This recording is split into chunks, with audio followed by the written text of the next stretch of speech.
이 시간에는 지난번 시간에 좀 이어서 설교의 회복이라고 하는 주제로 또 함께 유익을 나눴으면 좋겠는데요.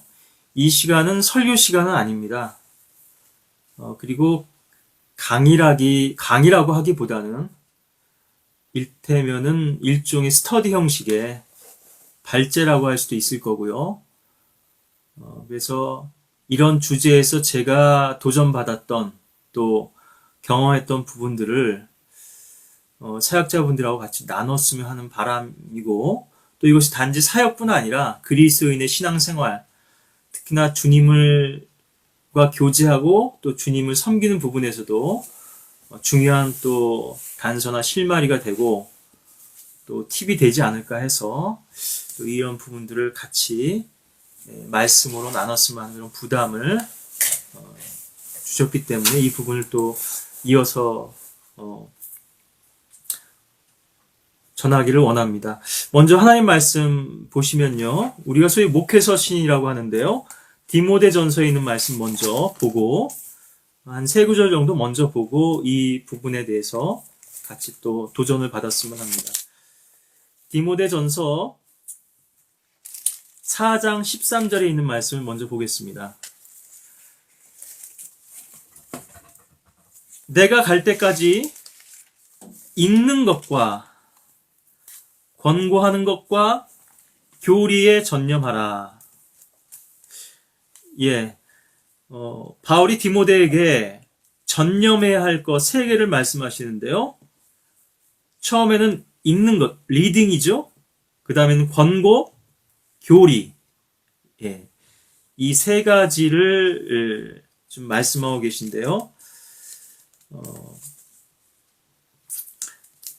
이 읽는 것에 대해서 디모데 후서에서도 우리가 똑같은 4장 13절입니다. 좀 전에 전서 4장 13절을 봤고요. 이제는 후서 4장 13절을 볼 텐데요.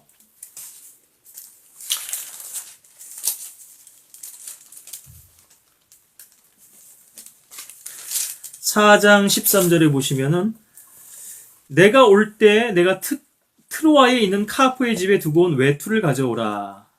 지금 단벌 신사였던 거죠. 바울이요. 이제 날씨가 추워지니까 또 옷을 필요로 했던 모양인데 아마 맡겨두고 온 것인지 아니면 바빠서 못 챙기고 왔는지 자세히 알 수는 없습니다만, 그 외투를 가져오라고 또 그렇게 지금 부탁을 하고 있고요. 그리고 지금은 디모데후서는 임종을 앞두고 있는 그런 상황이고 자신을 제물로 드릴 그런 마음의 준비를 하고 있는 상황이기 때문에요. 디모데에게 속히 오라고, 9절에도 보면 너는 내게로 속히 오도록 힘쓰라, 이렇게. 사실 디모데는 바울의 참 아들이었고 그의 열매였고 그의 위로였죠. 하반절에 13절 하반절에 보면 또 책들을 가져오되 특히 양피지로 된 것을 가져오라. 책들이라고 하는 것을 보면 1차적으로 우리가 성경을 이라고 볼 수 있겠고요. 또 베드로도 얘기했듯이 다른 서신들도 여기에 포함시킬 수도 있겠습니다. 그리고 그 외의 책들까지도 우리가 넓은 의미에서 또 포함이 될 거고요. 대부분의 사람들은 이 책들을 성경으로 한정하지 않고 여기 파치먼트라고 돼 있는데요. books 그리고 파치먼트라고 돼 있는데 당시에는 이제 두루마리 형태였죠, 책이. 책이 아주 귀했고요, 비쌌고, 적어도 바울이 가말리알 밑에서 정통 율법을 배웠고, 또 그 당대에 우리가 사도행전 17장에도 보면은 그리스에 가서 그리스의 철학자들하고 논하는데, 에피쿠로스 학파도 등장하죠. 논하는데 주저함이 없는 것으로 봤을 때 모세도 모든 지혜와 또 말에 능했다고 이렇게 사도행전에도 나오지만요. 사도 바울도 이런 많은 학문과 또 지식을 갖추고 있었으나 그것을 배설물로 여긴다 이렇게 또 말씀하고 있죠. 그래서 저는 1차적으로는 이 책들을 성경의 책들로, 물론 성경에서는 이것을 스크립처라고 구체적인 단어로서 표현을 하시고는 있지만요. 그 부분을 더 중점적으로 오늘 이 주제에 맞춰서 말씀을 좀 나눠봤으면 하는 그런 마음이 있고요. 여기 디모데 후서를 보신 김에 3장 16절 인데 15절부터 보죠. 또 어릴 때부터 내가 성경을 알았으니, 여기서는 스크립처죠. 홀리 스크립처죠. 거룩한 기록들인데요. 어떤 필사본을 얘기하는 거죠. 이제 필사된 원고를 얘기하는 거죠. 스크립처. 음악하는 사람들한테는 이것이 하나의 악보가 될 수 있을 거고요. 또 가르치는 사람들한테는 강의 노트가 될 수도 있을 거고, 설교자한테는 설교 원고도 될 수 있겠지만, 이 스크립처는 결국 하나님께서 성령의 영광을 받은 사람들을 통해서 주신 하나님의 거룩한 말씀이라는 거죠.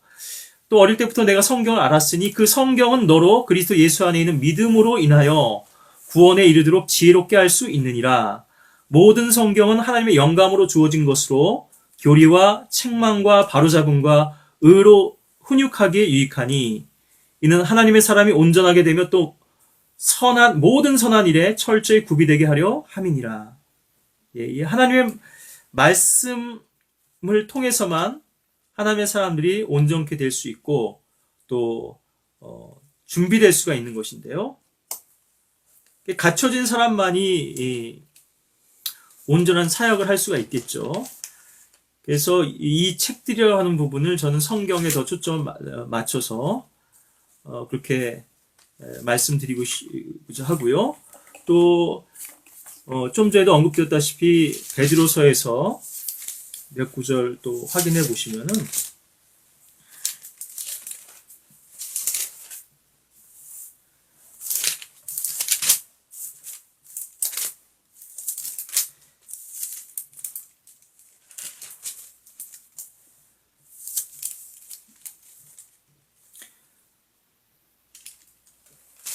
베드로 후서죠.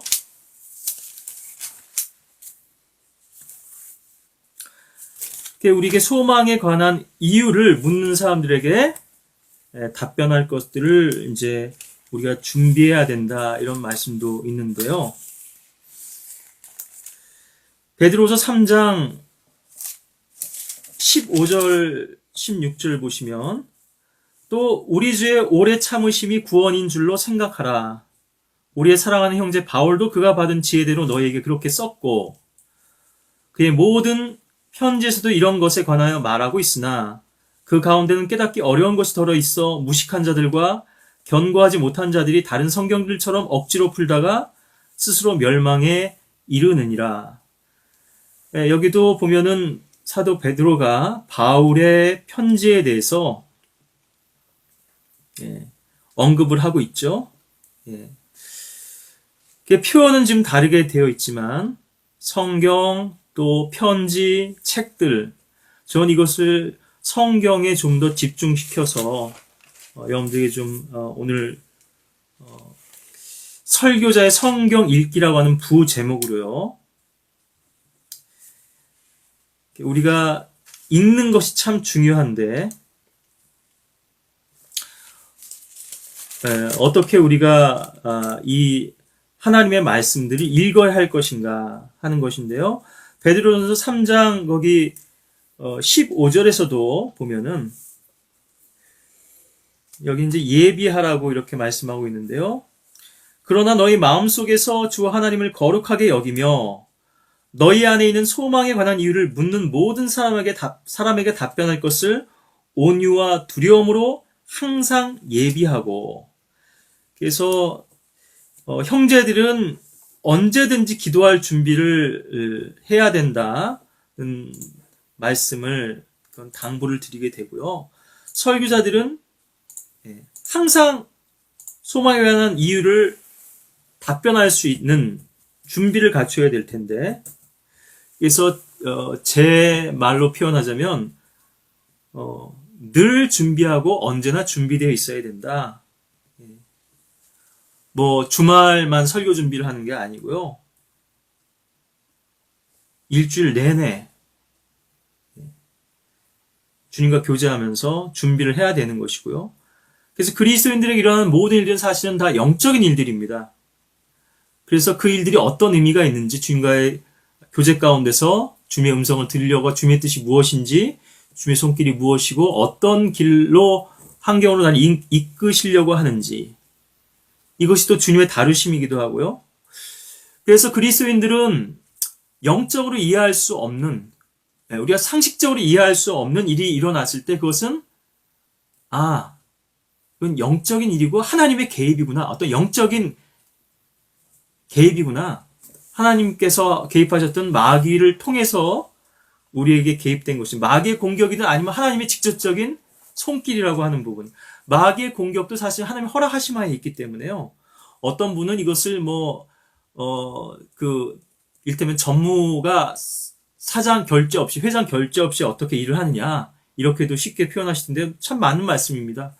마귀가 그리스도인들을 공격했다면 우리의 주인이시고 아버지이신 그분의 죄가 없이는 불가능한 것이거든요. 예.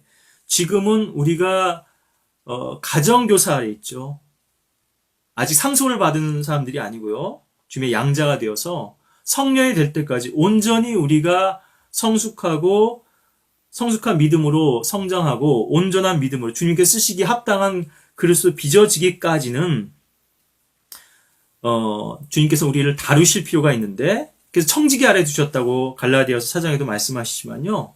또 다른 의미에서 하나님께서 우리를 다루시는 그런 손길로서 또 사탄이 쓰이고 있다고 하는 것이죠. 그래서 항상 예비하라. 여기서도 그렇게 항상 준비하고 있어야 된다. Be ready always, 이렇게 말씀하고 계신데요. 자, 우리가 요한계시록에서 지금 디모데전서 4장 13절 봤고요. 디모데후서 4장 13절 봤고, 세 번째 구절이 요한계시록 1장 3절입니다. 예. 1장 3절에 이 예언의 말씀을 읽는 자와 듣는 자들과 거기에 기록된 것들을 지키는 자들은 복이 있나니. 여기서는 예언의 말씀이라고 하고 있지만 성경이죠, 사실은. 성경, 또 책들, 또 편지, 예언의 말씀들, 사실 다 하나님의 말씀을 가리키고 있다고 하는 것을 우리가 그렇게 주목할 수 있겠고요. 그래서 그런 넓은 의미에서 이 책들을 하나님의 말씀으로 더 구체적으로 우리가 제안하기를 원하고, 물론 그 외에 다른 책들도 의미할 수 있겠지만 과연 바울이 원했던 책이 무엇이었겠는가? 저는 사실 많은 책들을 가지고 있지만요, 책 권수가 중요한 건 아니죠.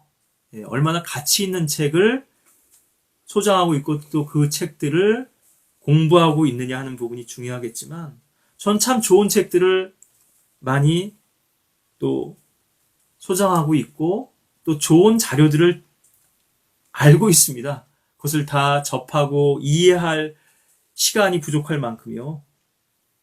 근데 진정 필요한 것은, 내게 필요한 것은 한 가지뿐이라고 그러셨죠? 사역자에게 진정 필요한 것이 무엇인가?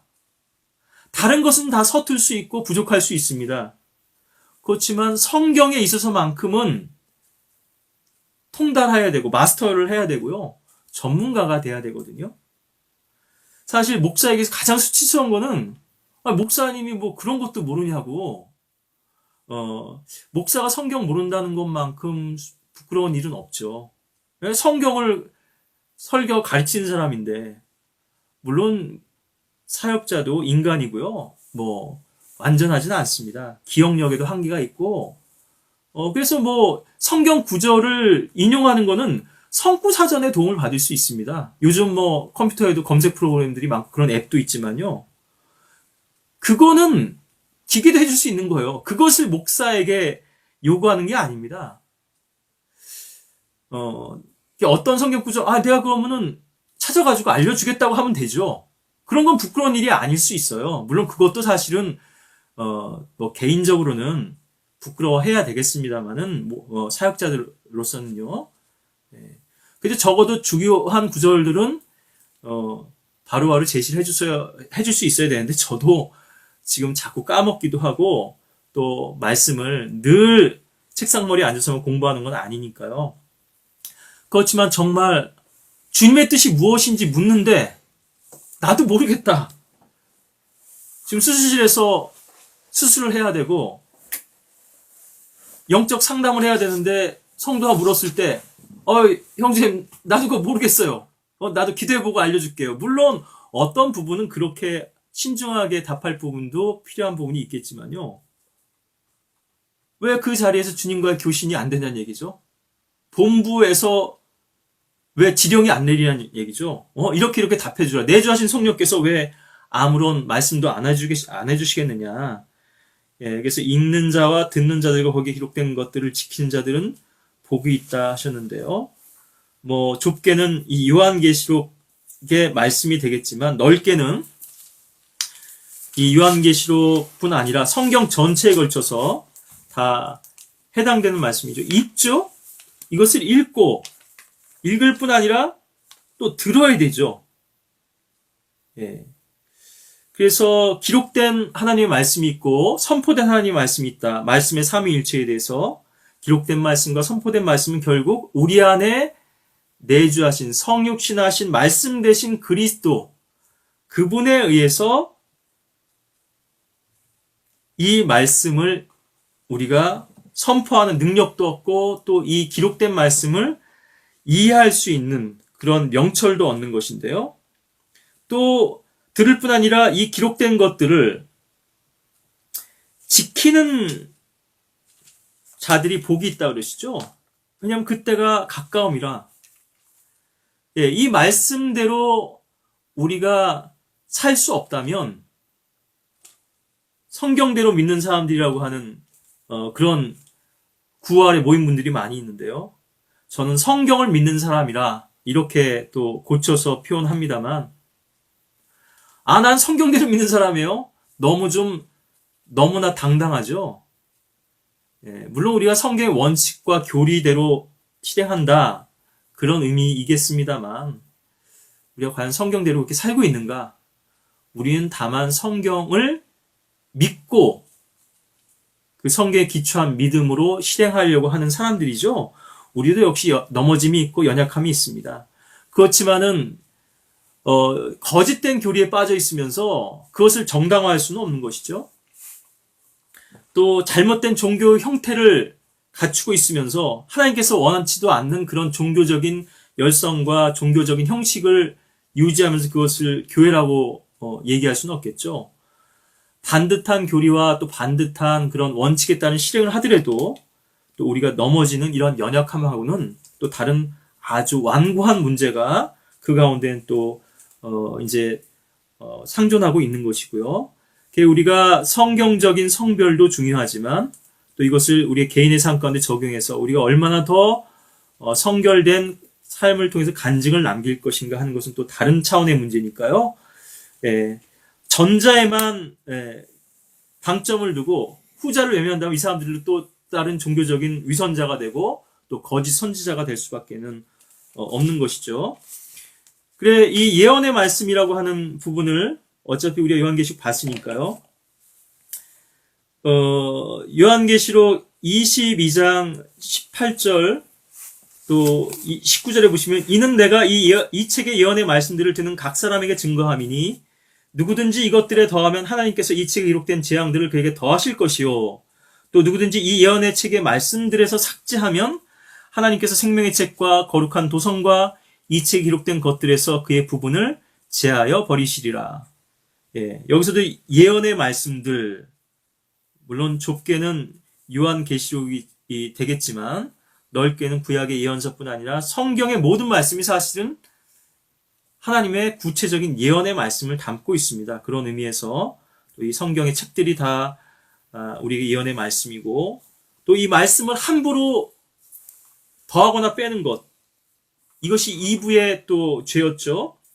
또 사탄의 역사였고요. 이 말씀들을 우리가 자기 멋대로 해석하고 이 말씀을 제대로 전하지 못한다면, 제대로 증거하지 못한다면 주님 앞에 이러한 또 책망과 경고와 재앙이 따르게 될 것을 또 이렇게 성경은 말씀하고 있는데요.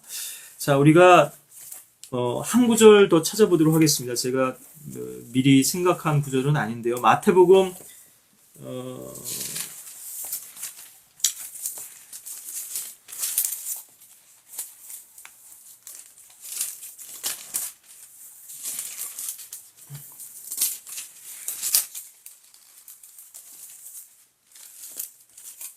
20몇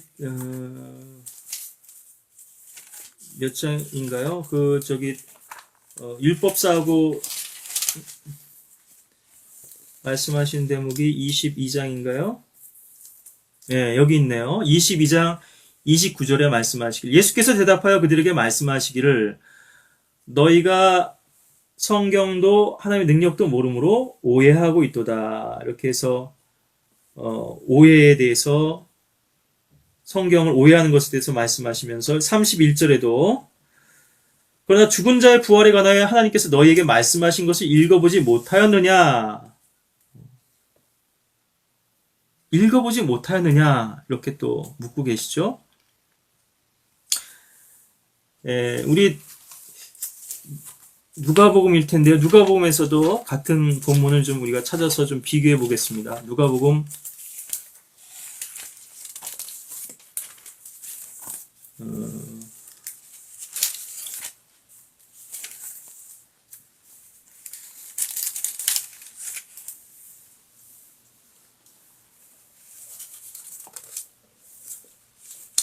예수님께서 이제 그렇게 물으시죠.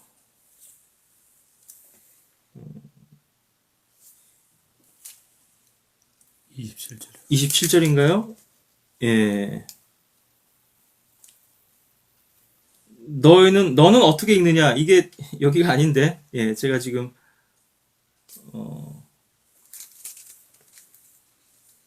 예, 주님께서 다른 데서는 성경에 어떻게 기록되어 있으면 너는 어떻게 읽느냐? 이렇게 물으신 대목이 나오는데요. 예, 제가 지금 그 복음서가 어딘지 지금 정확히 못 찾겠는데, 마가복음 12장. 예, 마가복음 12장인가요? 예. 이게 복음서마다 조금씩 기록이 차이가 있어서 10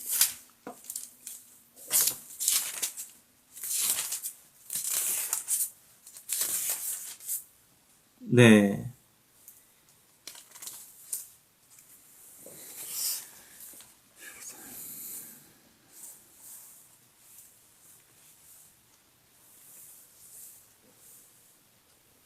여기도 아닌 것 같은데, 예. 어쨌든 이 구절은 우리가 다음에 제가 더 확인해가지고 말씀드리도록 하겠고, 이게 율법사하고 대화하는 장면도 나오고 서기관하고 대화하는 장면도 나오는데요. 그래서 성경에 어떻게 기록되어 있으면 너는 어떻게 읽느냐? 주님께서 읽어보지 못하였느냐? 성경에서 너희가 보지 못하였느냐? 이런 말씀들을 이제 많이 하시는 것을 보게 되는데요. 그래서 오늘의 주제는 성경 읽기입니다. 우리가 성경을 어떻게 읽어야 되는가 하는 부분인데요.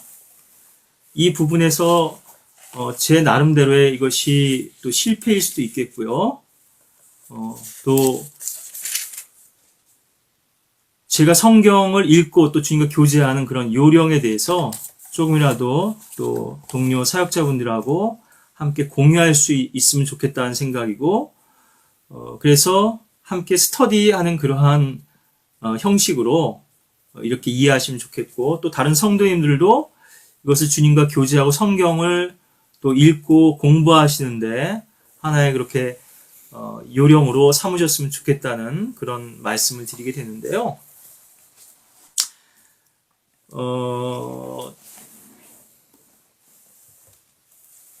자, 뭐 서론적인 부분들은 이제 좀 제가 각설하고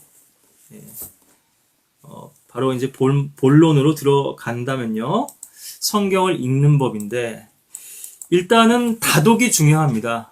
지난번에도 다독, 다작, 다상량 그래서 3다라 그래서 책을 많이 읽고 또 많이 써보고 또 많이 생각해 봐야 된다. 그래서 묵상이 그 중에서 다상량이 제일 중요하다.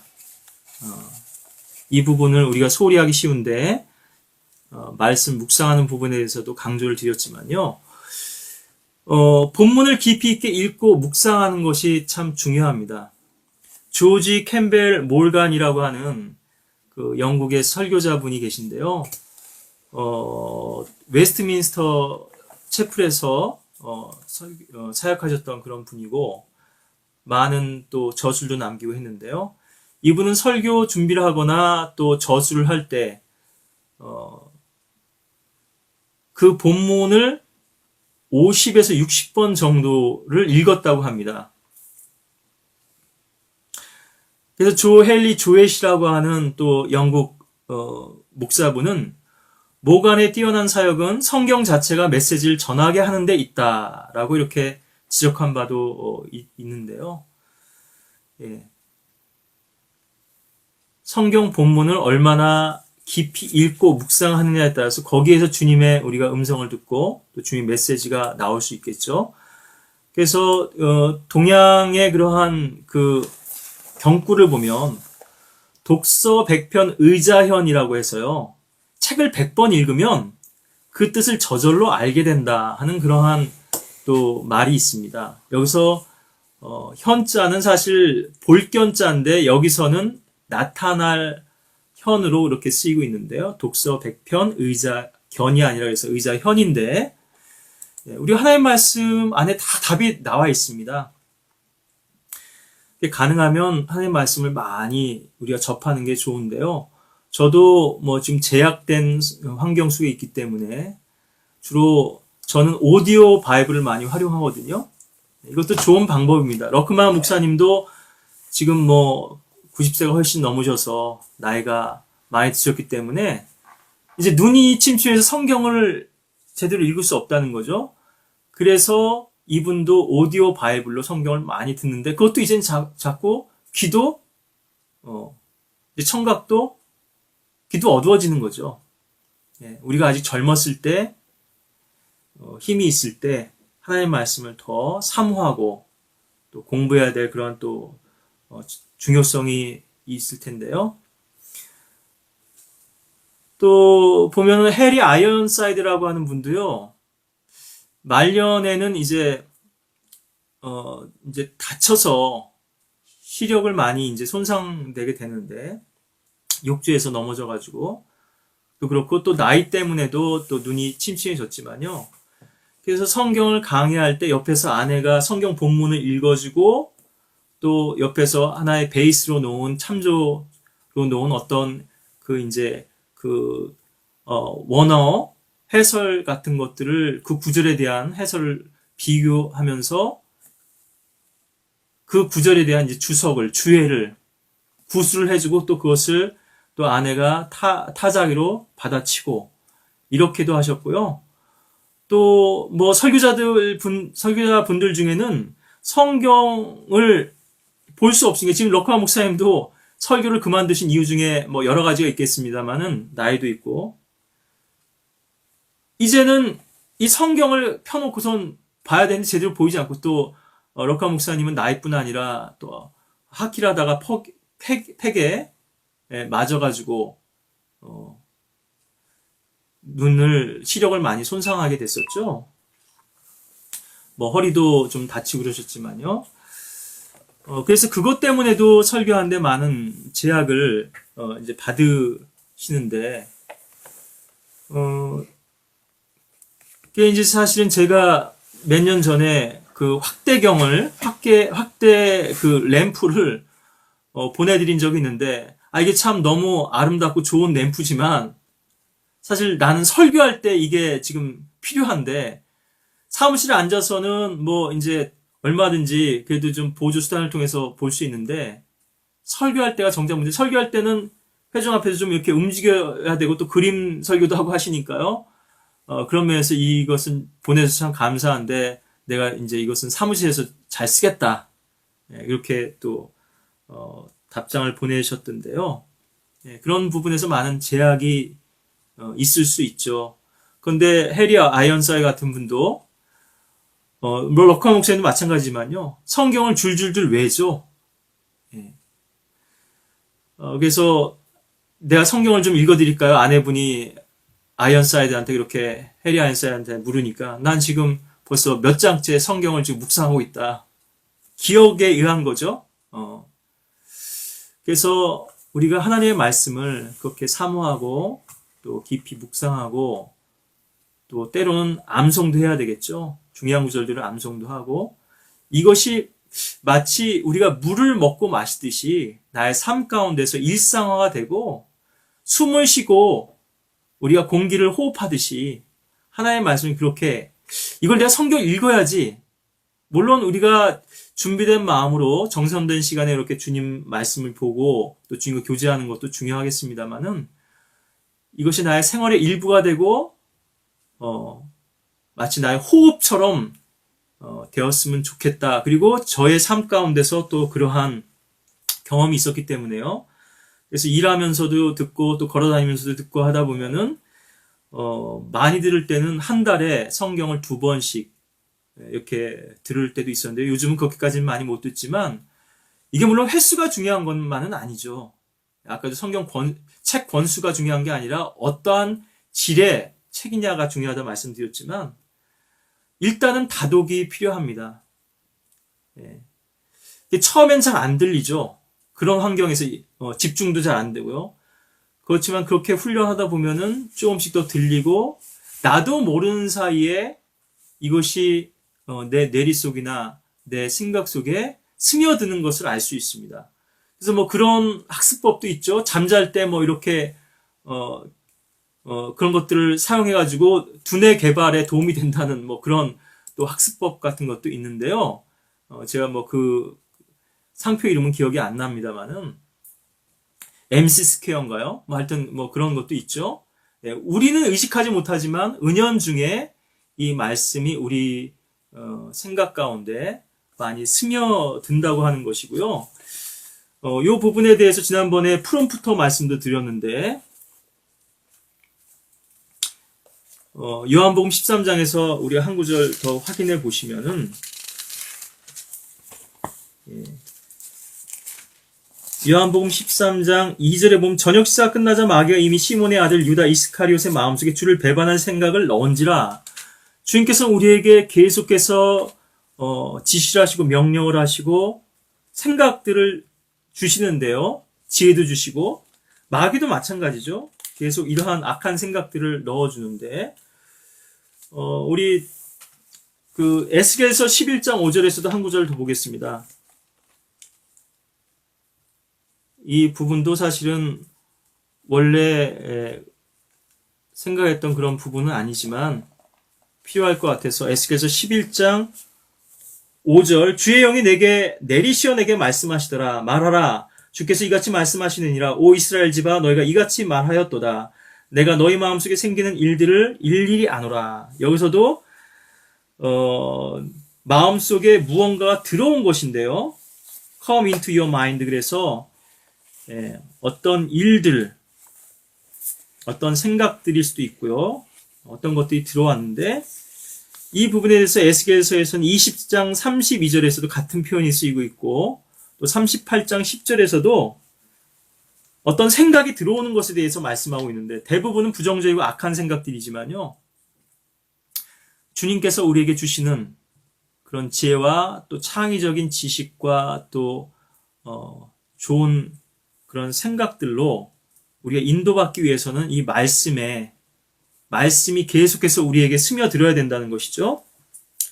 우리가 이것을 난 물을 마셔야지 해서 마시는 게 아니고 하루에도 물을 어느 정도를 마셔야 된다 그러잖아요.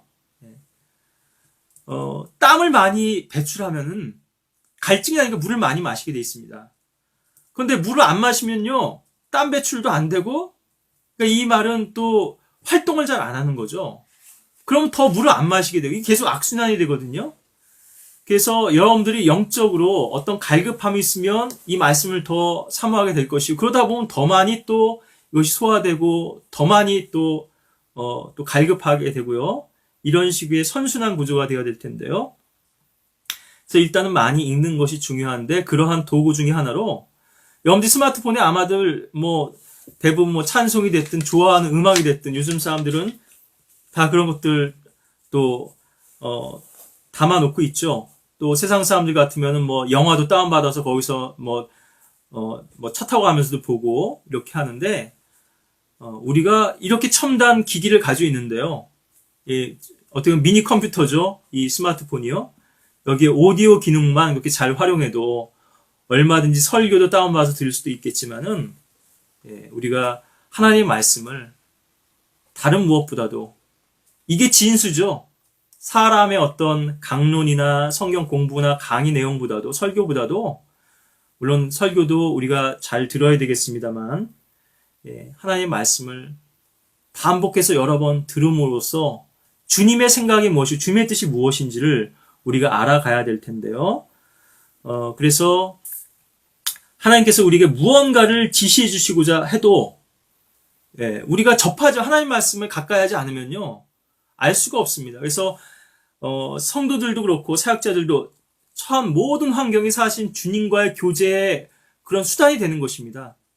아까도 교제하면서 그리스도인이 처하는 고난도 우리가 주님 앞에 가져갈, 기도해야 될 이유가 되고, 우리가 즐거워할 어떤 일이 생기고 성취가 있고 기쁨이 있다 할지라도 그것은 주님께 찬양으로 가져가야 될 이유가 된다. 이런 말씀도 교제 나눴습니다만,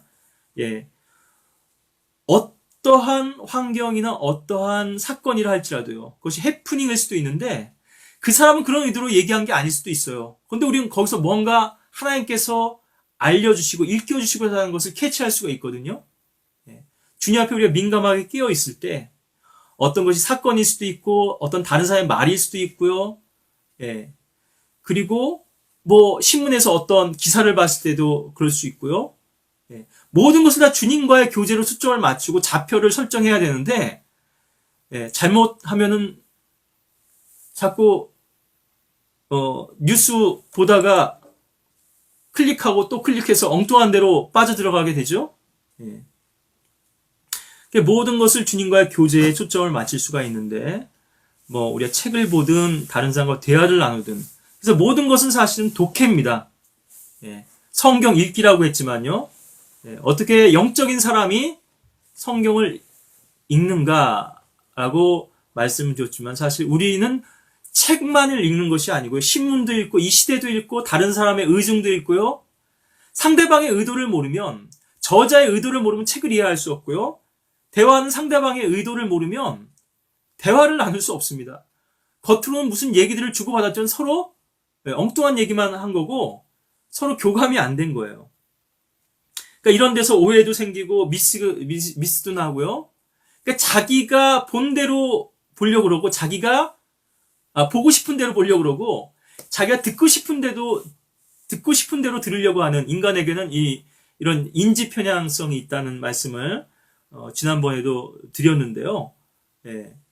우리의 마음 자체가 왜곡되어 있기 때문에 그 마음을 주님께 겸손한 마음으로 또 순전한 마음으로 낮추지 않는다면요, 주님의 복을, 영적인 복과 또 이 지혜의 계시들을 우리가 받을 수가 없는 것인데요. 그런 면에서 이 성경을 많이 읽어야 되고, 성경 통독되어 이런 것도 있습니다만, 여러분들이 개인적으로 자주 하나님의 말씀을 읽고 또 듣고, 특히나 이 오디오 바이블을 활용하신다 그러면은 여러분들이 하나님의 말씀을 더 많이 접하게 될 것이고요, 생활 가운데서 남는 짜투리 시간들을 활용하실 수가 있을 겁니다. 차를 타고 가면서 운전할 때도 그렇고, 어떤 분은, 목사님은 샤워할 때 주님께서 많은 그렇게 음성을 들려주시고 또 일깨워 주신다. 그래서 그런 것들이 또 설교할 때도 그런 교제의 내용, 주님께서 깨우쳐 주신 것들이 또 좋은 또 자료가 된다 이런 말씀도 전해드렸는데요. 또 어떤 자매님은 그러더라고요. 아침에 일어나서 주님과 성경 읽고 기도하고 교제하다가 이제 화장실로 머리 감으러 갔는데 샤워하러 갔는데 머리 감으면서 머리 이렇게 만지면서요. 일종의 이제 마사지가 되겠죠. 뭐 샴푸를 하니까 머리 거품을 내야 되니까 그때도 계속 자기가 또 기도를 이어서 하고 있더라. 주님과의 교제를 이어가고 있더라. 이런 또 얘기도 들은 바가 있는데요. 저도 뭐 샤워할 때도 왜냐하면 샤워할 때는 이제 몸이 또 따뜻하고 이제 그 리프레시가 되니까요. 이게 생각들이 집중이 더 잘 될 수 있고요. 저 개인적으로는 또 걸을 때도 산책이죠. 뭐 급한 일 있어 빨리 걷는 거 말고 좀 여유 있게 걷는. 뭐 요즘은 운동사무소라도 많이 걷던데 걸으면서도 이렇게 생각들을 많이 또 묵상이죠. 하나님의 말씀 묵상을 주님과 교제를 우리가 깊이 이어갈 수 있고 또 운전할 때도 참 좋더라고요. 이런 것들이 또 유익한 시간이 되는데 그래서 가끔은 신호 대기 중에도 주님께 주신 생각들을 짧게라도 메모를 남기고 하는데 왜냐하면 자고 일어나면 이 기억은 지워져 버리거든요. 그런 사소한 것도 좀 놓치지 않기 위해서 이렇게 하는데 물론 뭐 설교자분들은 그런 설교 그 일테면은 영감으로 주신 것들을 메모로 남기는 그런 또 수첩 같은 게 아마 다들 있으실 겁니다. 생활 가운데 떠올랐던 말씀들이나 어떤 아이디어 같은 것들을 메모했다가 그런 것들을 또 추려서 또 주님께 주신 부담 가운데 말씀을 메시지를 준비하게 되는데요. 메모도 또 좋은 또 습관일 수 있겠죠. 그 메모마저도 주님의 또 인도하심을 받아야 되겠습니다만은 우리가 막인 자꾸 우리의 이 하나님의 말씀을 쪼아먹어 가니까요. 하나님의 말씀을 뺏어 가니까요. 새가 와서 기억 속에 저장된 거는 지워지니까 메모로 남기고 더 묵상했다면 그럼 마음에 새겨졌죠. 이것은 뺏어갈 수가 없죠. 그런데 그럴 여유가 없을 때는 이런 메모도 활용하는 것이 또 좋은 방법이 될 수가 있을 것이고요. 자, 그렇게 해서 이제 우리가 이 부분에 대해서 몇 가지 지금 제가 하는 어떤 요령들을 좀 말씀을 드리고자 하는 건데요. 그래서 모든 것은 다 독해다. 그것이 어떤 사건이 됐든 일이 됐든 사람과의 관계가 됐든 책이 됐든 독해를 못하면 도저히 우리는 정상적으로 생활하거나 학습을 할 수가 없다. 이 부분을 말씀드린 건데요. 사실은 좀 예들을 좀 말씀을 드려야 될 텐데 뭐 서두에 말씀드려야 될 걸 제가 좀 놓쳤는데요. 시간이 많이 갔지만 이 부분을 좀 소개드리고 가는 게 좋겠다는 생각이 드네요. 알렉산더 맥클라렌이라고 하는 또 강해 설교자로 유명한 분이죠. 나는 설교할 때 내 자신이 얻는 위로와 효용성은 내가 매일 하나님과 나눈 영적인 교제의 횟수와 깊이에 직접적으로 비례한다는 것을 늘 발견했다. 나는 다음의 방법 외에 사역자들이 하나님의 사역을 감당할 수 있는 다른 길은 없다고 생각한다. 첫 번째, 하나님과의 조용한 교제. 우리가 소위 큐티라고 하죠. 그런 경건 시간도 중요하죠. 우리가 생활 가운데서 주님과 끊임없이 교제해야 되겠지만요. 아니요라고 말할 수 있는 학생으로서의 단호한 자세. 셋째, 설교단에 서기 위한 양심적이고 성실한 준비. conscientious preparation 그랬는데요. 늘 우리는 자신과 하나님 앞에 정직해야 되겠죠. 모든 일에 있어 성공의 비결은 하나님을 신뢰하고 열심히 일하는 것뿐이다. 이런 말을 남겼는데요. 이 성실하다고 하는 부분에서 잠깐 또 말씀드리면 이것은 두 가지가 있죠. 얼마나 밀도가 있고 일관성이 있고 또 견실한가 하는 이 부분도 있고요. 좀 뭐 중복된 얘기일지 모르겠습니다만은 그 일을 얼마나 지속할 수 있는 지속 가능성이죠. 근데 아까도 말씀드렸다시피 책만 많으면 뭐 하겠습니까? 가치없는 책이라면요. 성경만 많이 그 횟수만 난 백독했다, 몇독했다 이것만 잘하면 뭐 하겠어요? 정말 그 말씀을 아는 만큼 보이는 거거든요. 건성건성 넘어갔다면 무의미한 횟수죠. 그것은 지속 자체가 의미 있는 것이 아니고요. 얼마나 충실했는가. 예, 이 두 가지 면에서 우리가 consistency와 continuity 이 두 가지 면에서 우리가 이 성실성이라고 하는 부분을 또 좀 생각해 볼 필요가 있겠는데요. 지금 시간이 많이 갔기 때문에 다른 예화들은 또 다음번에 이어서 제가 좀 소개해 드리는 게 좋을 것 같고요. 그렇게 해서 저는 이것을 세 가지로 크게 나눠봤는데요.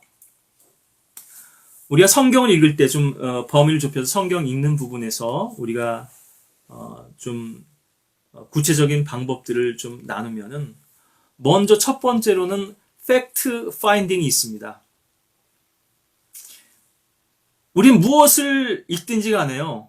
1차적으로는 성경 읽는 걸 지금 말씀드리지만은 그래서 어떤 정보와 사실을 발견할 수 있습니다. 이 부분은 아까도 고린도서 1장에서 봤지만 자연인들도 알 수 있는 부분이에요. 이거는 정보입니다. 하나님의 영의 일들은 구원받고 거듭난 사람만 알 수 있지만요. 예, 고린도서 2장 14절이었죠. 그러나 자연인은 하나님의 영의 일들을 받아들이지 아니하나니 이는 그 일들이 그 사람에게는 어리석게 여겨지기 때문이요. 또 알 수도 없나니 이는 그 일들이 영적으로 많이 분별되기 때문이니라. 예. 이거는 우리가 계속 성막에 적용했던 것처럼 뜰에 해당하는 부분이다. 피지컬한 부분이에요. 이성을 가지고도 알 수 있는 부분입니다. 그래. 예수님께서 어디서 무슨 설교를 하시고 또 어떤 말씀을 하셨지. 예. 요 부분은 뭐 누구든지 알 수 있습니다. 예, 이것이 가장 1차적인 부분이 될 거고요. 이 부분 지식. 그래서 구원도 어떤 사람들은 지식 구원을 가진 사람이 있습니다. 머리로는 알고 있는데 실제로 구원받은 사람이 아니에요. 복음적인 교회에 오래 너무나 있었고 심지어는 저도 과거에 그런 경험이 있습니다만 구원받지 않은 상태로 복음을 전하고 있는 거죠. 너 구원받아야 돼. 예수님께서 우리에게 이런 일을 하셨어. 그런데 본인은 주님과 인격적으로 개인적으로 그런 체험을 나눈 적이 없었던 거죠. 이런 예들이 많이 있습니다. 자기 설교에 의해서 구원받은 목사님도 계시고요. 토마스 찰머스라고 하는 영국의 목사님 그런 분도 계시고요. 많은 예들이 있거든요. 그러니까 구원에 대한 복음에 대한 내용도 지식으로만 아는 거예요. 이건 팩트입니다. 그렇지만 두 번째 이제 우리가 좀 더 중점적으로 말씀드리고자 하는 것은요. 패턴 파인딩이거든요. 전도서 1장에 우리가 보시면 이 구절을 통해서 우리가 이 부분을 더 이제 깊이 이해를 해야 될 텐데요. 이게 아주 참 중요한 부분입니다. 그래서 많은 사람들이 주변적인 사실들만을 알고 성경의 본질을 모르기 때문에요. 이 패턴이라고 하는 부분은 뭐 여러 가지 그 경우에 이제 영어에서는 사용이 되는데요. 이를테면 여러분들이 벽지를 보시면은 쉽게 이해할 수 있습니다. 이 구간이 주기적으로 반복이 되죠. 같은 패턴의 문양이요. 예. 그리고 국기를 보시면요. 몇 가지 패턴으로 나눠지는데, 삼색기가 있고요. 색깔은 좀 다르지만 삼색으로 된 국기가 있고요. 또 초승달 모양의 이 다리, 문갓이라 그래가지고요. 회교도들 이제 중동에서 그것을 이제 숭배한 거죠. 칼도 그런 모양으로 되어 있는 칼이 있죠. 중동에서는. 그게 그려져 있는 거. 이건 다 회교국가입니다, 사실은. 이런 이제 뭐 기본적인 패턴으로 국기들도 나눠볼 수 있고 이것이 또 조합되고 복합된 형태도 있습니다만 태극 문양의 국기는 우리나라 참 독특한 거죠. 다른 나라에는 없는 일장기도 있지만 그거하고는 또 비교가 안 되죠. 건곤 이감이 이제 네 괴가 이렇게 원래 8개지만은 있고요. 가운데 이제 태극 문양이 있는데 이번에 뭐 정부 그 로고도 이 태극 문양으로 꾼다는 게 이제 이제 소개되던데요. 기사에도. 그리고 신호등도요. 보면은 직진, 그리고 직진과 직자, 이런 식으로 해서 계속 돌아갑니다. 예. 사거리가 있으면요. 이쪽 신호가 먼저 오고, 그 다음에 이쪽 신호, 그 다음에 이쪽 신호, 또 이쪽 신호. 예, 제가 이게 정확한 방향인지 지금 모르겠습니다만은, 운전하다 보면 패턴이 있거든요. 그래서 많은 운전자들이 예비 신호를 보고요. 노란불로 바뀌면 그 다음 파란불이 온다는 걸 알기 때문에 가는데, 이게 순서를 헷갈리게 되면은, 이 노란불은 다른 쪽 파란불의 신호를 주는 노란불인데, 가려다가 이제 신호가 안 바뀌니까 이제 당황하게 되는 거죠. 예, 이제 이렇게 예측 운전이 사실 어떤 면에서는 또 위험하기도 합니다만, 신호가 돌아가는 패턴이 있다는 거죠. 예. 그러니까 이것은 본질을 얘기하는 겁니다. 우리가 성경에서 어떤 영적인 본질을 우리가 발견할 수 있어야지 주변적인 사실만 얘기하는 것 가지고는 부족하다. 그래서 이것은 사실은 이제 성소에 해당할 수 있고요. 영적인 사람들이 여기에 주로 해당이 될 것입니다. 팩트는 첫 번째는 자연인만 알 수 있다 그랬고요. 자연인도 알 수 있다 그랬고요. 예. 물론 구원받은 사람은 당연히 또 잘 발견할 수 있는 사실이겠습니다만은 여기서 한 발 더 나아가서 우리는 세 번째로 reading between the lines 그래서요. between the lines 그래서 행간을 읽는다 우리가 이렇게 표현을 하는데요. 이 말은 아까도 말씀드렸다시피 성경의 기록자이신 원저자의 의도를 우리가 얼마나 이 성경 속에 헤아릴 수 있는가, 그리스도의 마음을 얼마나 우리가 품을 수 있는가, 이 부분이거든요. 성경은 읽긴 읽었어요. 그래서 영적 본질도 캐치했어요. 근데 주님의 마음은 전혀 마음과는 하나 되지 못하고, 이 성경, 심지어 영적 지식마저도 자신의 도구로 사용하는 사람들이 있거든요. 럭커 목사님의 책 중에서 How to Teach the Bible이라는 책이 있는데요. 어떻게 성경을 가르칠 것인가로 번역되어 있죠. 그 책에서 저는 단 한 가지만이 기억납니다. 많은 것들이 있지만 좋은 거기서 팁을 주고 계시지만 제가 한 초창기죠. 20대 중반일 거 한 20여 년 전일 텐데요. 건설 현장에 가서 이제 설비 이제 일테면 그 보조 데모도라 그러죠. 그런 일을 하면서 짬짬이 시간 남을 때 영어 성경도 포켓 성경을 꺼내서 이렇게 읽기도 하고 시편이나 잠언 또 신약 같은 걸 보기도 했고요. 또 그 책도 가지고 다니면서 짬짬이 보기도 했는데 짧은 영어였지만요. 떠듬떠듬하면서 제 기억 속에 남는 유일한 한 가지 사실은 거기서 강조됐던 메시지는 무엇이었냐 하면 당신은 하나님의 말씀인 성경의 도구로 쓰임을 받아야지 성경이 당신의 도구가 돼서는 안 된다. 많은 사람들이 성경을 도구로 삼고요. 성경을 어떤 수단으로 삼아가지고 그것이 자기의 밥벌이가 될 수도 있고 자기의 어떤 영광을 구하는 일이 될 수도 있고요. 명성을 얻는 일이 될 수도 있고 성경 교사든 설교자든 사역자든 선교사든 하나님의 말씀을 이용해 먹는 사람이 있고요. 진정 하나님께서 원하시는 것은 이 말씀이신 분께서 우리에게 이 말씀을 통해서 우리를 도구로 삼아서 주님의 역사를 나타내시 주님의 영광을 나타내기를 원하시는 건데요. 그래서 하나님께서는 이 말씀의 권위에 순복할 수 있는 사람, 겸손히 순종하고 또 이 말씀에 의해서 자기를 부인하고 변화받을 수 있는 자기 십자가를 질 수 있는 사람을 원하신다는 거죠. 그래서 그런 사람만이 결국 훈련 과정을 통해서 주님께서 쓰시기에 유용한 일꾼으로 빚어지는 것이고 그렇지 못한 사람들은 계속 중도에 탈락을 하게 되면 주님께서 버리시게 되는 거죠. 이 고난의 풀물을 견디지 못하면 계속 튕겨져 나가게 되는 것인데요. 박차고 나가고요. 적당한 선에서 타협하고 그런 사역들을 하는 분들이 계시고요. 우리는 죽기까지 신실해야 되겠죠. 하나님께서 과연 나에게 원하신 것이 무엇인가? 도무지 자기 부인의 십자가를 배우지 못한 사역자들도 많이 있기 때문에 말씀을 드린 겁니다. 우리가 눈에 보이는 일에서도 그렇다면 그 사람의 개인적인 주님과의 삶과 또 교제 가운데서는 얼마나 더 많은 것들이 있겠는가 하는 의문을 갖게 되는 것이죠.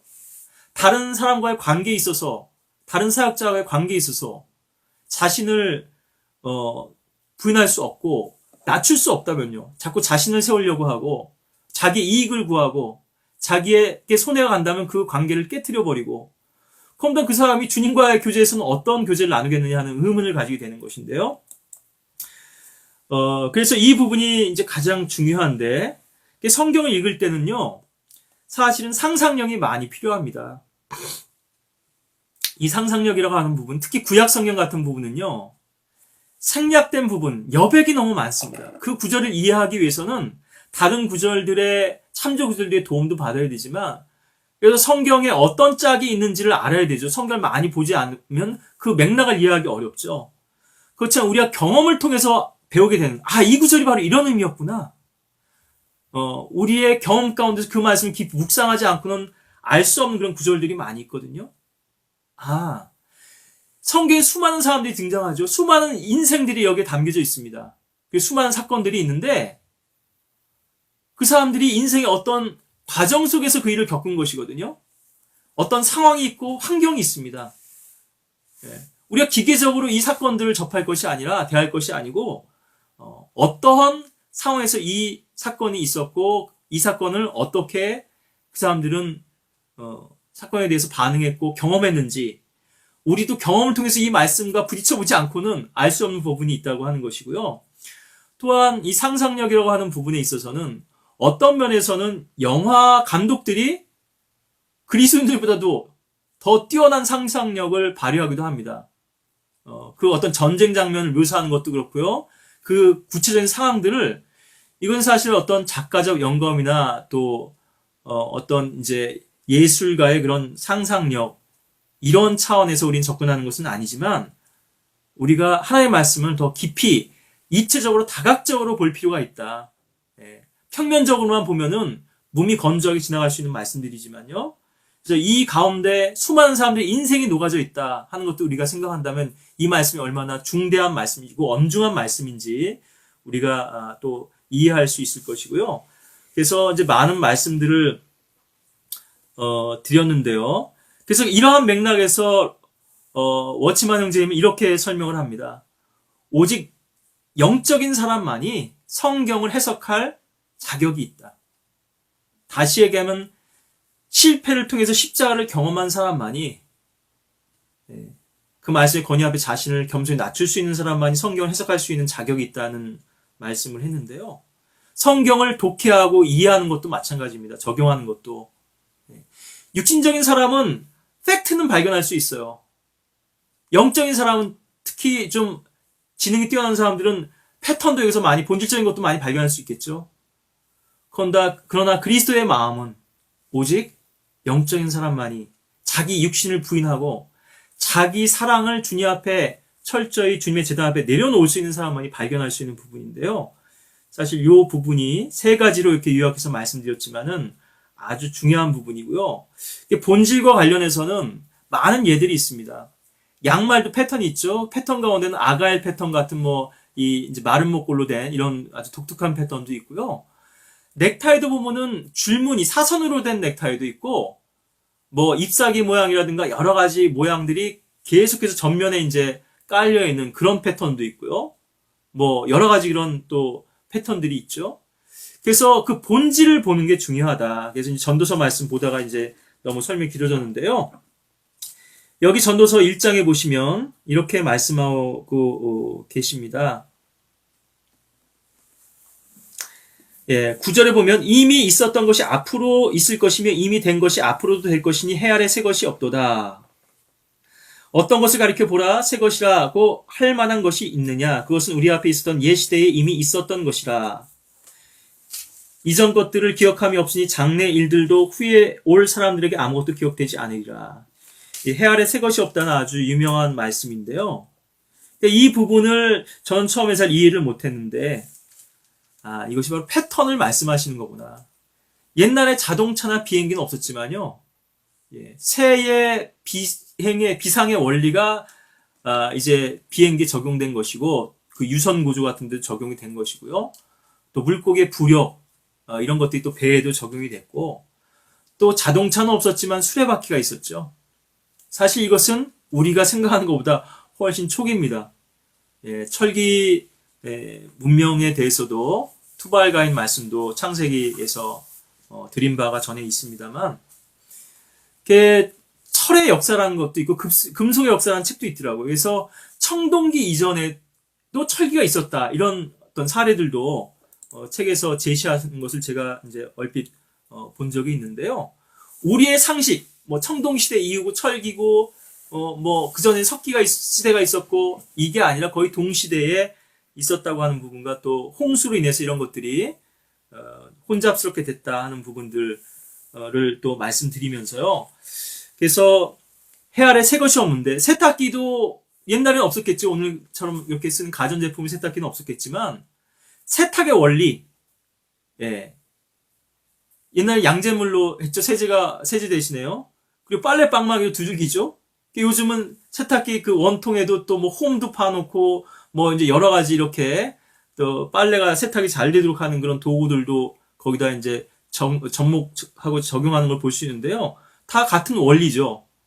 빨래터에서 여인들이 빨래하는 것과 세탁기가 빨래하는 것과 같은 원리지. 물론 생활의 편리라든가 여러 시간의 또 단축이라든가 절약, 이런 부분들은 뭐 오늘과 비교하자면 과거의 여인들이라든가 사람들은 너무나 고된 삶을 사는 것이죠. 우리가 이렇게 편리한 환경 가운데 있음에도 불구하고 이 남는 시간들을 어디에다 쓰고 있는가? 인간들이 결국 죄 지는데 서로의 욕망을 탐하고 시기하고 욕심을 품는데 이 시간들을 쓰고 있다는 것이죠. 정말 이 시간들을 주님께서 이렇게 허락해 주셨다면 현대인들에게요. 반면에 또 길에서 버리는 시간, 차에서 버리는 시간이 너무 많지만 정말 주님과의 조용한 그런 교제를 위해서 한적한 곳을 찾아서 때때로 뭐 점심 먹고 나서도 좋고, 하루의 일과 중에서 아침, 점심, 저녁, 저 3번 정도는 주님하고 깊이 묵상하는 시간들이 있으면 좋겠죠. 아침과 정오와 저녁에 내가 주께 기도하나이다 라는 말씀도 있고요. 또 시편에 보면 하루에도 7번씩 내가 주를 찬양하나이다. 그죠? 다윗은요. 그럼 아침, 점심, 저녁 그 사이사이에 한 번씩 껴놓으면 딱 7번이죠. 아침 전, 이른 아침, 아침과 정오 사이, 정오와 또 저녁 사이, 또 정오 이후에 밤, 이렇게 4번의 시간이 더 들어가는 건데요. 이 말은 단지 7번, 하루에 7번만 하라는 얘기가 아니라 항상 늘 우리의 생활의 일부가 되어야 된다는 말씀일 텐데요. 자, 그렇게 해서 이것이 해 아래 새 것이 없다는 것이 패턴, 본질을 얘기하는, 같은 본질이 형태만 바뀌었을 뿐이지 시대마다 있어 왔다고 하는 것을, 인간의 삶에 있어서는요, 적어도 크게 달라진 것이 없다 얘기죠. 인간의 본성이라든가. 그래서 신약에서 우리가 2절 정도 찾아보면서 이 말씀을 마치면 좋겠는데요. 먼저 히브리서 12장에 있는 말씀을 보겠습니다. 히브리서 12장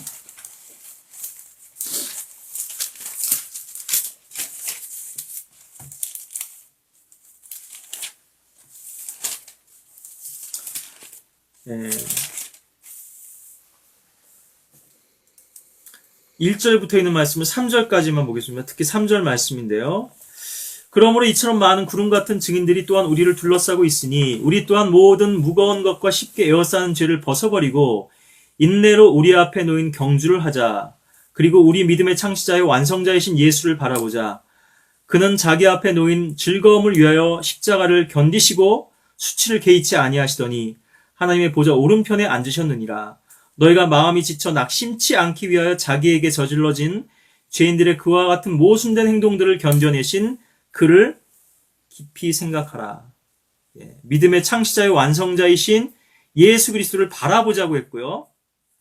또 그분을 깊이 생각하라. 여기서는 이제 consider라고, 때로는 숙고하라는 말도 이렇게 말로도 번역이 되어 있고요. 찬송가 중에는 주 달려 죽은 십자가, 우리가 생각할 때에 이런 찬송이 있는데요. 거기서 사실은 생각이란 말이 서베이거든요. 주 달려 죽은 십자가, 나 항상 생각할 때에 그분이 나의 묵상의 주제가 되고 나의 상념의 주인이 되실 때 우리가 그분을 깊이 묵상하고 그분의 십자가를 우리 마음속에 깊이 새긴다면 이 말씀의 의미가 뭔지, 아까도 말씀드렸다시피 십자가를 경험하지 못한 사람은요, 구원받지 못한 사람도 포함된 거지만 이 말씀의 의미를 알 수가 없습니다. 주님과 인격적 관계가 없는, 그분을 구속주로 받아들이지 않은 사람이 이 말씀을 그냥 형식적으로 대하고 이 말씀을 이용해서 뭐 성경이나 가르치고 자기 생활만 영위하려고 하는 사람에게 하나님께서 어떠한 계시와 깨우침을 주시겠습니까? 우리 빌립보서에서도 한 구절 더 보시면요.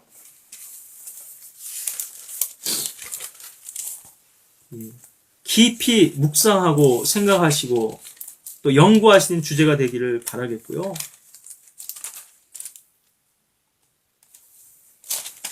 예. 빌립보서 2장 5절에 보시면은 그 앞에도 같은 생각이라는 말, 또 한 생각 이런 말씀이 나오는데요.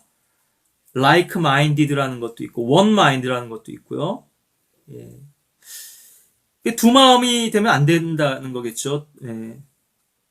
주님의 마음도 생각하고 또 내 마음은 내 계획대로 따로 있고 2장 5절이 빌립보서 2장 5절 너희 안에 이 생각을 품으라 곧 그리스도 예수 안에도 있는 생각이라 그는 하나님의 형체로 계심으로 하나님과 동등하게 되는 것을 탈취라 생각지 않으셨으나 오히려 자신의 영예를 버리고 종의 형체를 입으시어 사람들의 모습을 취하셨느니라 그리하여 사람과 같은 모양으로 나타나셔서 자신을 낮추시고 죽음에까지 순종하셨으니 십자가의 죽음에까지라. 십자가를 지고 자신의 모든 것을 버리고 하늘 보좌에서부터 이 낮은 땅에 오셔서 피조물들의 그런 모순된 행동들을 견뎌내시고 불의한 일들을 참아내신 분. 우리를 십자가로 하나님께로 인도하시기 위한 그 한 가지 목적에서 그 모든 것을 참아내시고 견뎌내신 거죠. 베드로전서에서도 이 그리스도의 고난에 대해서 베드로 사도가 큰 주제로서 계속 강조하고 있는데요. 너희도 그 고난의 발자취를 따라서 그 고난에 동참하는 자가 되라. 너에게로 하는 그 불같은 시련을 이상하게 여기지 마라. 오히려 즐거워하라. 여기서 생각을 품으라 그랬는데요. 사실 이 마인드라는 말도 우리말로 옮기기가 참 어려운 말이겠습니다만 이거 쓰기 위해서 생각이라고 하는 것은 이성적으로만 이걸 이제 생각한 건데요. 사실 다 담고 있는 겁니다. 우리말 가운데서 영어로 옮기기가 참 어려운 말 중에 하나 정이라는 말이거든요. 한이라는 말이고요. 동양에서 이런 것들이 이제 함께 섞여 있고요. 우리가 혼과 영과 몸을 나누는 것은 참 중요하지만 마인드라고 하는 것은 사실은 지정의를 다 포함하고 있는 겁니다. 지식만을 얘기하는 게 아니고 생각 그러면 자꾸 지식에 우리 한정시킬 수 있는데 여기는 감정도 담고 있고 또 의지도 담고 있는 것입니다. 그 사실은 그래서 좀 하트하고는 구분이 되지만 어떤 경우는 같은 의미로 쓰이기도 하고요. 너희 안에 이 뜨거운 그리스도의 심장을 한번 품어보라. 뜨거운 가슴이 돼서 엠마오라는 두 제자가 우리의 마음이 뜨겁지 아니하더냐? 그 주님의 마음에 한번 되어보고 주님께서 십자가에 흘리신 그 피와 찍히신 살을 생각할 때 여러분들이 얼마나 내가 죄악된 인간이며 내가 당할 고통을 당하신 그분을 위해서 회개의 눈물을 흘릴 수밖에 없죠. 그게 메말라 있다면 여러분들은 지금 뭔가 고장나 있는 것이며 그리스도인으로서 영적 감정이 메말라 있는 거죠. 왜 코미디 보면서는 웃으면서 눈물까지 흘리고요? 박장대소하면서 감성적인 그런 영화나 드라마를 보면서 눈물 흘리면서 또 휴먼 드라마 이런 거 보면서도 아 참 저 사람 딱하다 이렇게 눈물 흘리면서 왜 하나님 말씀에 반응할 수 없는가 우리가. 그리스도의 마음을 우리가 헤아려야 된다는 거죠. 이 성경의 행간에 흐르고 있는 그리스도의 마음, 하나님의 뜻이 무엇인가, 하나님의 계획이 무엇이고 주님의 원하심이 무엇인가, 왜 계속해서 아브라함을 부르셨고 아브라함의 실패와 되풀이 되는 그러한 방황에도 불구하고 주님께서는 그것을 일일이 다 파헤치지 않으시죠? 하나에서 머물렀던 것에 대해서 주님께서는 사실 어떤 면에서 많이 침묵하고 계십니다. 단서만 남겨놨을 뿐이죠. 우리가 과거에 잘못했던 것도 일일이 다 파헤치시는 게 아니에요. 덮어주시고 기다려주시고, 아브라함이 독자를 바치고 주님과의 깊은 교제로 헤브론으로 나아가기까지를 주님께서는 원하셨던 거고요. 그 마음을 읽어야 된다 얘기죠. 아브라함이 여기서 제단 쌓고 여기서 뭐 필리테를 내려갔고 이것을 사실적으로만 볼 것이 아니라 주님의 관심에 있어서 이것이 어떤 의미가 있는 사건인가, 얼마나 중대한 일인가 이것이, 이 실패가. 다윗도 마찬가지죠. 왜 사울에 대한 그런 안타까움을 가지고 계신가?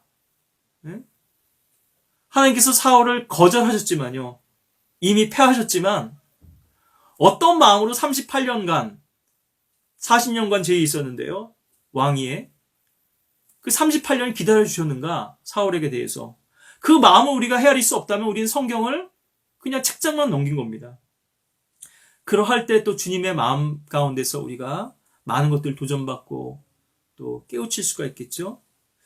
이 성경 읽기라고 하는 부분, 오늘 좀 또 두서없이 이런저런 말씀을 드렸습니다만은 서론도 길어졌고요. 이 세 가지 포인트, 팩트 파인딩에서 머물지 말고 패턴 파인딩에서 주저앉지 말고 이쯤이면 됐지, 나도 영적 본질을 좀 본다, 이것도 지식에 그칠 수 있다는 거죠. 정말 그분의 심장이 나의 심장이 돼서 그분의 마음을 헤아리고 그분과 하나 될 수 없다면 우리는 이 성경에서 진정한 의미의 참다운 양식을 얻을 수 없고 또 보화를 캐낼 수가 없습니다. 모든 지혜와 지식의 복은 감춰져 있죠. 그리스도 안에 숨겨져 있습니다. 그분 안에 모든 지혜와 지식의 보고가 감춰져 있다, 이렇게 말씀하시는데요. 우리 에베소서에서 한 말씀 더 보실까요?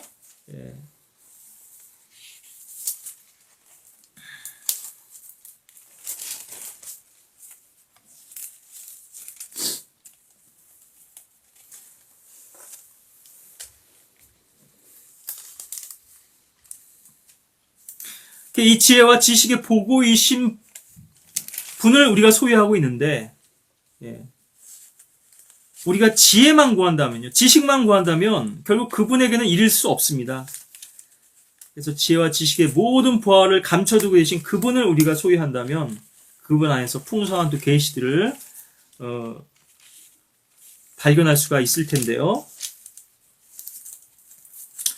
에베소 1장 여기 17절, 18절 보시면요, 19절까지 우리 주 예수 그리스도의 하나님 영광의 아버지께서 자기를 아는 지식 안에서 지혜와 계시의 영을 너희에게 주시어 너희의 지성의 눈을 밝히셔서 너희로 하여금 그의 부르심의 소망이 무엇이며 성도들 안에 있는 그의 유업의 영광의 풍성함이 무엇인지 또 그의 강력한 능력의 역사하심을 따라 믿는 우리에게 향하신 그의 능력의 지극히 위대하심이 어떤 것인가를 너희로 알게 하시기를 원하노라.